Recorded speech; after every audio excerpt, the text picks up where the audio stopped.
ਅੰਮ੍ਰਿਤਸਰ ਸਾਹਿਬ ਦੀ ਪਵਿੱਤਰ ਧਰਤੀ,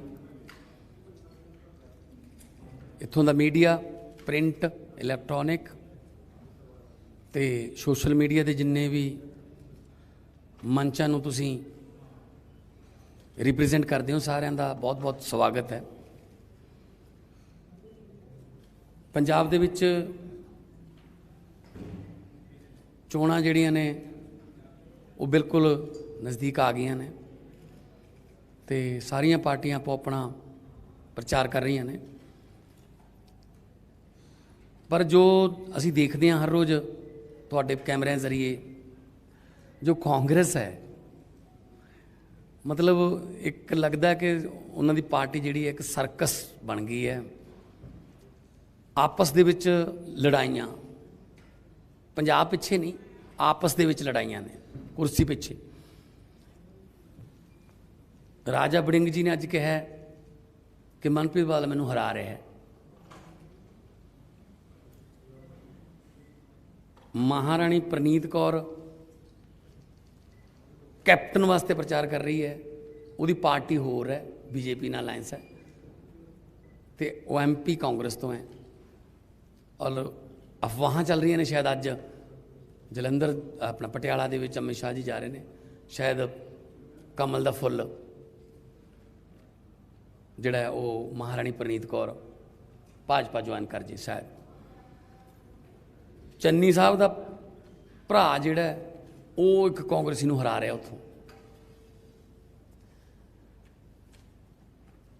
ਰਾਣਾ ਗੁਰਜੀਤ ਜੀ ਦਾ ਬੇਟਾ ਉਹ ਕਾਂਗਰਸੀ ਨੂੰ ਹਰਾ ਰਿਹਾ ਸੁਲਤਾਨਪੁਰ ਲੋਧੀ ਤੋਂ, ਔਰ ਪ੍ਰਚਾਰ ਕਰਨ ਉਹਦੇ ਵਾਸਤੇ ਰਾਣਾ ਗੁਰਜੀਤ ਜਾ ਰਹੇ ਨੇ। ਮਤਲਬ ਪਤਾ ਹੀ ਨਹੀਂ ਲੱਗ ਰਿਹਾ ਕੌਣ ਉਹਨਾਂ ਦਾ ਕੀ ਕਰ ਰਿਹਾ ਹੈ। ਇਹੋ ਜਿਹੀ ਪਾਰਟੀ ਕੀ ਭਵਿੱਖ ਦੇਖ ਸਕਦੀ ਹੈ ਪੰਜਾਬ ਨੂੰ? ਜਿਹੜੇ ਆਪਸ 'ਚ ਮਿਲ ਕੇ ਨਹੀਂ ਚੱਲ ਸਕਦੇ, ਆਪਸ 'ਚ ਮਿਲ ਕੇ ਵੋਟ ਚੋਣਾਂ ਨਹੀਂ ਲੜ ਸਕਦੇ, ਉਹ ਪੰਜਾਬ ਨੂੰ ਕੀ ਭਵਿੱਖ ਦੇਣਗੇ? ਦੂਜੇ ਪਾਸੇ ਆਮ ਆਦਮੀ ਪਾਰਟੀ ਹੈ, ਸਾਰੇ ਵਰਕਰ ਤੋਂ ਲੈ ਕੇ ਨੈਸ਼ਨਲ ਕਨਵੀਨਰ ਤੱਕ ਸਾਰੇ ਇੱਕਾਂ, ਫੈਮਿਲੀ ਬੌਂਡਿੰਗ ਹੈ, ਇੱਕ ਦੂਜੇ ਦੇ ਪਰਿਵਾਰਾਂ ਨੂੰ ਚੋਣ ਪ੍ਰਚਾਰ 'ਚ ਲਾਇਆ ਹੋਇਆ ਸਾਰਿਆਂ ਨੇ। ਕੋਈ ਕਿਸੇ ਕਿਸਮ ਦਾ ਅਸੀਂ ਛਲ ਕਪਟ ਜਾਂ ਨੈਗੇਟਿਵ ਨਹੀਂ ਬੋਲਦੇ। ਅਸੀਂ ਸਕੂਲਾਂ ਦੀ ਗੱਲ ਕਰ ਰਹੇ ਹਾਂ, ਹਸਪਤਾਲਾਂ ਦੀ ਗੱਲ ਕਰ ਰਹੇ ਹਾਂ, ਬੇਰੁਜ਼ਗਾਰੀ ਨੂੰ ਰੋਕਣ ਦੀ ਗੱਲ ਕਰ ਰਹੇ ਹਾਂ, ਜੋ ਬ੍ਰੇਨ ਡਰੇਨ ਹੋ ਰਿਹਾ ਯੂਥ ਦਾ ਉਹਨਾਂ ਦੀ ਗੱਲ ਕਰ ਰਹੇ ਹਾਂ। ਕੱਲ੍ਹ ਮੈਂ ਧੂਰੀ ਸੀਗਾ, ਬਹੁਤ ਸਾਰੀਆਂ ਕੁੜੀਆਂ ਮਿਲੀਆਂ, ਉਹ ਕਹਿੰਦੀ ਮੈਂ MSc ਮੈਥ, ਮੈਂ ਕੈਨੇਡਾ ਨਹੀਂ ਜਾਣਾ ਚਾਹੁੰਦੀ, ਵੀਰ ਬਣ ਕੇ ਸਾਨੂੰ ਇੱਥੇ ਰੱਖ ਲਓ। ਰੋਣ ਲੱਗ ਜਾਂਦੇ ਲੋਕ, ਨਹੀਂ ਜਾਣਾ ਚਾਹੁੰਦੇ, ਮਜਬੂਰੀ ਲੈ ਕੇ ਜਾਂਦੀ ਉਹਨਾਂ ਨੂੰ। ਅਸੀਂ ਉਹਦੀ ਗੱਲ ਕਰ ਰਹੇ ਹਾਂ ਕਿ ਕੰਮ ਦੇਵਾਂਗੇ, ਇੰਡਸਟਰੀ ਨੂੰ ਵਾਪਸ ਲੈ ਕੇ ਆਵਾਂਗੇ, ਮਾਫੀਆ ਰਾਜ ਦਾ ਖਾਤਮਾ ਕਰਾਂਗੇ, ਖੇਤੀ ਨੂੰ ਪੈਰਾਂ ਸਿਰ ਕਰਨਾ ਹੈ। ਤੇ ਉਹ ਕੀ ਕਹਿ ਰਹੇ ਨੇ? ਕੇਜਰੀਵਾਲ ਹਰਿਆਣੇ ਦਾ, ਭਗਵੰਤ ਮਾਨ ਆਏ ਹੈ, ਉਹ ਹੈ, ਇਹ ਮੁੱਦੇ ਨੇ ਜੀ ਪੰਜਾਬ ਦੇ। ਸੋ ਮੈਨੂੰ ਇਹ ਦੱਸੋ, ਇਹ ਮੁੱਦੇ ਨੇ? ਉਹਨਾਂ ਕੋਲ ਹੈ ਹੀ ਨਹੀਂ। ਜਦੋਂ ਬਖਲਾਹਟ 'ਚ ਆ ਜਾਂਦੇ ਆ ਨਾ, ਫਿਰ ਉਹ ਪਰਸਨਲ ਹੋ ਜਾਂਦੇ ਆ। ਸੋ ਜੋ ਮਰਜ਼ੀ ਕਹੀ ਜਾਣ, ਲੋਕ ਸਾਡੇ ਨਾਲ ਨੇ। ਅਸੀਂ ਲੋਕਾਂ ਦੇ ਨਾਲ, ਪਬਲਿਕ ਦੇ ਨਾਲ ਰਾਬਤਾ ਕਾਇਮ ਕਰ ਰਹੇ ਹਾਂ, ਘਰ ਘਰ ਦਾ ਕੁੰਡਾ ਖੜਕਾ ਰਹੇ ਹਾਂ। ਔਰ CM ਸਾਹਿਬ ਆਏ ਨੇ, ਅੱਜ ਤੋਂ ਬਾਅਦ 18 ਤਰੀਕ ਤੱਕ, ਜਿੰਨੇ ਚਿਰ ਪ੍ਰਚਾਰ 5 ਵਜੇ ਤੱਕ ਖਤਮ ਨਹੀਂ ਹੁੰਦਾ, ਇਹ ਪੰਜਾਬ ਰਹਿਣਗੇ। ਕੁਛ ਥਾਵਾਂ 'ਤੇ ਅਸੀਂ ਇਕੱਠੇ ਪ੍ਰਚਾਰ ਕਰਾਂਗੇ, ਉਸ ਤੋਂ ਬਾਅਦ ਇਹ ਅਲੱਗ, ਮੈਂ ਕਿਤੇ ਹੋਰ ਦੂਜੇ ਏਰੀਏ 'ਚ ਅਲੱਗ ਹੋ ਜਾਵਾਂਗੇ, ਤਾਂ ਕਿ ਕਿਉਂਕਿ ਇਹ ਦੇਖੋ ਕਿ ਕਾਂਗਰਸ ਦੇ ਸਾਰੇ ਉਮੀਦਵਾਰ ਜਿਹੜੇ ਨੇ ਉਹ ਸਟਾਰ ਪ੍ਰਚਾਰਕਾਂ ਦੀ ਵੇਟ ਕਰ ਰਹੇ ਨੇ। ਔਰ ਸਟਾਰ ਪ੍ਰਚਾਰਕ ਕਿੱਥੇ ਨੇ? ਨਵਜੋਤ ਸਿੱਧੂ ਜੀ ਕਹਿੰਦੇ ਮੈਂ ਤਾਂ ਈਸਟ ਤੋਂ ਨਿਕਲਦਾ ਨਹੀਂ, ਸੁਨੀਲ ਜਾਖੜ ਜੀ ਕਹਿੰਦੇ ਮੈਂ ਐਕਟਿਵ ਰਾਜਨੀਤੀ 'ਚ ਹੈ ਹੀ ਨਹੀਂ, ਚੰਨੀ ਸਾਹਿਬ ਭਦੌੜ ਤੇ ਚਮਕੌਰ ਸਾਹਿਬ। ਸੋ ਸਟਾਰ ਪ੍ਰਚਾਰਕ ਕਿੱਥੇ ਨੇ? ਹੈ ਹੀ ਨਹੀਂ ਕੋਈ। ਸੋ ਇਸ ਕਰਕੇ ਅਸੀਂ ਕੋਸ਼ਿਸ਼ ਸਾਡੀ ਇਹ ਕਰਨੀ ਹੈ, 60 ਤੋਂ 70 ਸੀਟਾਂ ਅਸੀਂ ਜਾਇਆ ਆਏ ਹਾਂ, ਕਈ ਜਗ੍ਹਾ 2 ਵਾਰੀ ਵੀ ਜਾਇਆ ਆਏ ਹਾਂ, ਅਤੇ ਅਗਲੇ 5 ਦਿਨਾਂ ਦੇ ਵਿੱਚ ਅਸੀਂ ਬਾਕੀ ਦੇ ਵਿੱਚ ਵੀ ਰਿਪੀਟ ਵੀ ਹੋਣਗੇ, ਨਵੇਂ ਥਾਵਾਂ ਵੀ ਜਾਵਾਂਗੇ। ਸੋ ਕਾਂਗਰਸ ਦੀ ਆਪਸੀ ਲੜਾਈ ਕਾਂਗਰਸ ਦੀ ਆਪਸੀ ਖਿੱਚੋਤਾਣ, ਕਾਟੋ ਕਲੇਸ਼ ਇਹ ਪੰਜਾਬ ਨੂੰ ਫਿਊਚਰ ਨਹੀਂ ਦੇ ਸਕਦਾ। ਪੰਜਾਬ ਨੂੰ ਇੱਕ ਸਟੇਬਲ ਗਵਰਨਮੈਂਟ ਚਾਹੀਦੀ ਹੈ, ਮਜ਼ਬੂਤ ਸਰਕਾਰ ਚਾਹੀਦੀ ਹੈ, ਜਿਹੜੀ ਕਿ ਆਮ ਆਦਮੀ ਪਾਰਟੀ ਉਹ ਦੇ ਸਕਦੀ ਹੈ ਔਰ ਲੋਕਾਂ ਨੂੰ ਭਰੋਸਾ ਹੈ। ਤੇ ਬਾਕੀ ਸਰਵੇ ਵਗੈਰਾ ਵੀ ਤੁਹਾਡੇ ਕੋਲ ਨੇ। ਬਾਕੀ ਮੈਂ ਹੁਣ ਬੇਨਤੀ ਕਰੂੰਗਾ ਮੁੱਖ ਮੰਤਰੀ ਦਿੱਲੀ ਨੈਸ਼ਨਲ ਕਨਵੀਨਰ केजरीवाल साहब ਨੂੰ कि वो ਤੁਹਾਡੇ ਨਾਲ विचार कर। अभी भगवंत मान जी ने बहुत महत्वपूर्ण बात कही है कि जो पार्टी मिलके चुनाव नहीं लड़ सकती, और उसके पहले हमने 111 दिन भी देखे और उसके पहले के 4.5 साल देखे कि किस तरह से ये आपस में लड़ रहे हैं। कांग्रेस एक सर्कस बन गई है और ऐसी पार्टी पंजाब को क्या भविष्य देगी जिसमें सारे एक दूसरे से लड़ रहे हैं। ये सरकार कैसे चलाएंगे जब ये पार्टी नहीं चल सकती। आज आम आदमी पार्टी एक परिवार की तरह, एक टीम की तरह पंजाब का पूरा एजेंडा तैयार कर रही है और पंजाब का विकास कैसे होगा अगले 5 साल में, वो जनता के साथ पंजाब के विकास की बात कर रही है। अब मैं शायद इस चुनाव का सबसे महत्वपूर्ण स्टेटमेंट करने जा रहा हूँ। चन्नी साहब 2 सीटों से लड़ रहे हैं, खडूर साहब से और भदौर से। चमकौर साहब से और चमकौर साहब से और भदौर से, सॉरी, चमकौर साहब से और भदौर से। हमने दोनों सीटों पे सर्वे कराए हैं। एक बार कराया, नतीजे बड़े शॉकिंग आए, फिर दोबारा कराया, फिर तिबारा कराया, 3 बार सर्वे कराए। चन्नी साहब दोनों सीटों से हार रहे हैं और बुरी तरह से हार रहे हैं। खडूर साहब में, सॉरी, चमकौर साहब में आम आदमी पार्टी 52% पे है, चन्नी साहब 35% पे हैं। भदौर से आम आदमी पार्टी 48% पे है, चन्नी साहब 30% पे हैं। तो वो सीएम चेहरा तो हैं लेकिन सीएम नहीं बनेंगे। जब एमएलए ही नहीं बनेंगे तो सीएम कैसे बनेंगे। लोग उनसे बहुत ज़्यादा नाराज़ हैं, खासकर चमकौर साहब के लोग, जहाँ से वो 2007 से एमएलए हैं, वहाँ के लोग उनसे बहुत ज़्यादा नाराज़ हैं। आप में से कई लोगों ने वहाँ जा के उनके इलाके में लोगों से बात भी की है। सब लोग कहते हैं कि जितनी रेता चोरी हो रही है वो सारी उनके संरक्षण में हो रही है, उन्होंने जनता के लिए कोई काम नहीं किया। तो इन दोनों सीटों से चन्नी साहब हार रहे हैं, तो उनके सीएम बनने का तो कोई सवाल ही नहीं उठता। वैसे तो कांग्रेस भी हार रही है। अगर आपके कोई प्रश्न है इस बारे में तो आप पूछ सकते हैं। जो सिद्धू की सीट के बारे में क्या आकलन करते हैं, वो पंजाब की सबसे हॉट सीट बनी हुई है। कल या परसों में बताते हैं, उसके भी सर्वे करा रहे हैं हम लोग। अभी तक क्या अब तक सर्वे में सामने आया? वहाँ भी काफ़ी शॉकिंग नतीजे हैं, लेकिन एक बार थोड़ा और कंफर्म कर लेते हैं। जो सिद्धू की शब्दावली के ऊपर क्या कहेंगे, क्योंकि इस वक्त बहुत चर्चा में है उनकी शब्दों को लेकर। देखो जी, हम गाली गलौज तो हमें करने नहीं आते, गाली गलौज की राजनीति हम करते नहीं हैं, वो उनको मुबारक। मैं कहता हूँ कि हम लोग स्कूल बनवाएंगे तो वो कहते हैं केजरीवाल बाहरी है।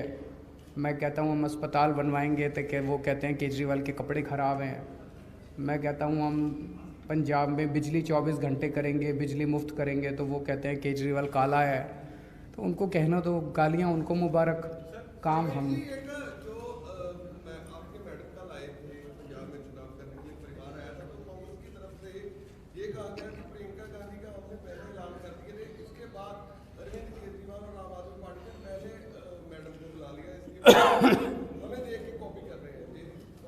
इसमें कॉपी क्या करना है, मेरा परिवार आया था वो करने के लिए, आज प्रियंका जी आ गई। इसमें कोई कंपटीशन थोड़ी है। सर, एक बयान चल रहा है कि सामने आ रहा है कि 10 साल पुरानी गाड़ियां ये फेक न्यूज़ है, ऐसा ये बिल्कुल गलत बयान है। मुझे खुशी है कि आज आपने ये दिखाया।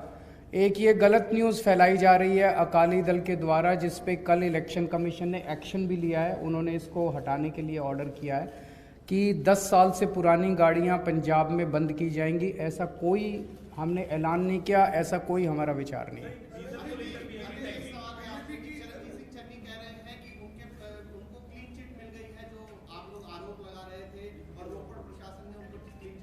ये भी चन्नी जी का चमत्कार है।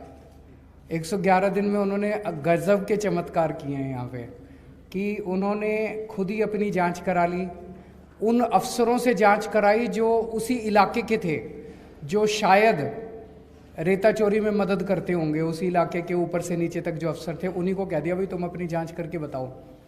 जब ये सीएम बनेंगे असली जांच ये कराएंगे, तब असली जांच जब ये कराएंगे तो दूध का दूध पानी को पानी।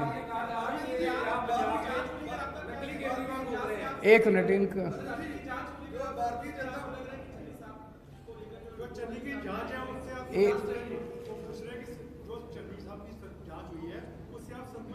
कैसे संतुष्ट हो सकता है? अपनी जांच कोई कैसे करा सकता है?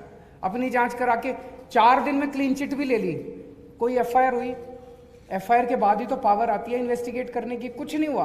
अच्छा, दूसरी चीज हमें पता चला है ईडी के अंदर उनके भांजे ने चन्नी के ये कबूल कर लिया कि ये पैसा चन्नी जी का है, ट्रांसफर पोस्टिंग का ये सारा पैसा उनका है। मैं ये जानना चाहता हूँ ईडी में अगर कोई इस तरह से कबूल कर ले और किसी का नाम ले तो उसकी तो तुरंत गिरफ्तारी होती है। ईडी चन्नी साहब को गिरफ्तार क्यों नहीं कर रहा? हिसाब से तो उनकी गिरफ्तारी होनी चाहिए थी, उनसे गिरफ्तार करके उनसे क्वेश्चनिंग इन्वेस्टिगेशन होनी चाहिए थी, इंटेरोगेशन होनी चाहिए थी उनकी। अगर उनके भांजे ने उनका नाम ले लिया, कबूल कर लिया है कि ये सारा पैसा उनका है, तो फिर उनको तो गिरफ्तार करना चाहिए।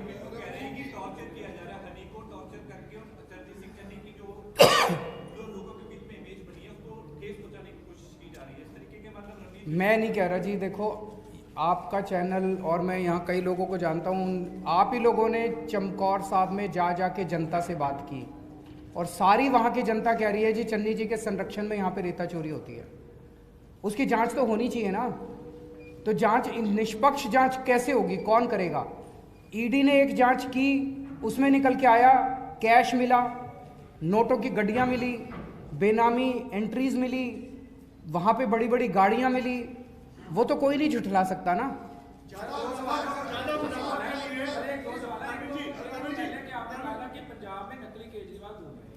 और सिद्धू साहब कहते हैं कि ये तो मेरा मॉडल है और पंजाब में जो है आम आदमी पार्टी और अदर जो पार्टी हैं वो नकली सिद्धू घूम रहे हैं, उन्होंने ये कहा। पहला तो ये सवाल। दूसरी बात ये कि आपने कहा कि ईडी को क्लीन चिट कैसे दे देगा या ईडी उनको गिरफ्तार क्यों नहीं कर रही?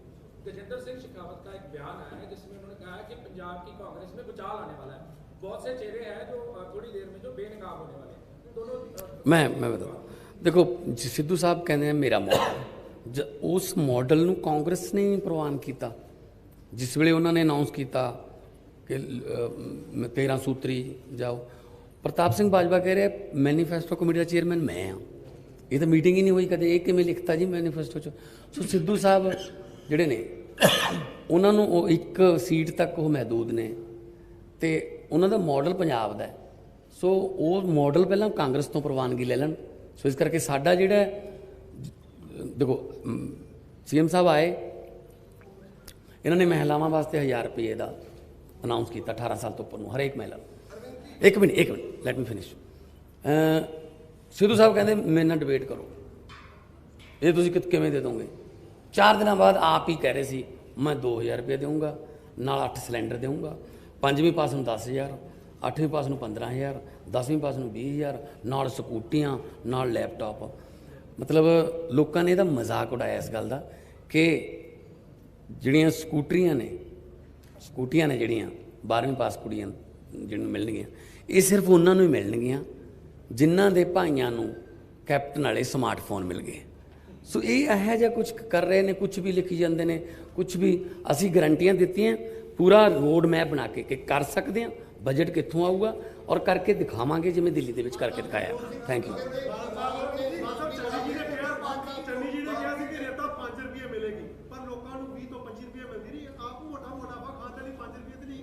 नहीं हुण तुम सवाल भी थोड़ा है, जवाब भी थोड़ा ही है।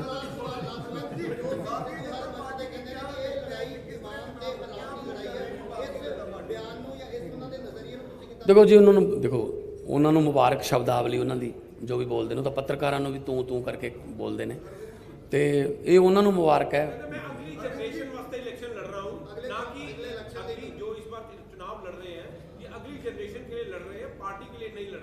तो ठीक है, वो जनरेशन वास्ते लड़ रहे हैं, असी जी करंट जनरेशन है उन्होंने बचाने वास्ते लड़ रहे हैं। आखिरी क्वेश्चन,